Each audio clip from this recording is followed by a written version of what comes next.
آپ دیکھ رہے ہیں روشن پاکستان نیوز۔ کالا باغ ڈیم کی تعمیر، ذوالفقار آباد، بحریہ ٹاؤن سمیت سندھ دشمن منصوبوں کے خلاف عوامی تحریک کی جانب سے سندھ بچاؤ وسائل بچاؤ عوامی سجاگی مارچ جنگ شاہی میں ایشیا کے نامور قانون دان و سیاسی رہنما رسول بخش پریجو کے مزار سے شروع ہوا، جہاں عوامی تحریک اور سندھیانی تحریک کے مرکزی قائدین نے اپنے مرحوم قائد رسول بخش پریجو کی آخری آرامگاہ پر حاضری دی اور پھولوں کی چادر چڑھائی۔ احتجاجی ریلی کی قیادت عوامی تحریک کے مرکزی صدر سجاد احمد چانڈیو ایڈوکیٹ، سینئر نائب صدر رسول بخش خاص خیلی، جی این کھوسا، عبدالقادر رانٹھو، سندھیانی تحریک کی صدر مریم گھوپانگ حور النساء پریجو نے کی۔ ریلی سے خطاب کرتے ہوئے عوامی تحریک اور سندھیانی تحریک کے قائدین نے کہا کہ سندھ کی تقسیم کسی صورت برداشت نہیں ہے۔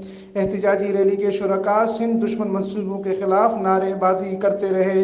امین فاروقی، روشن پاکستان نیوز۔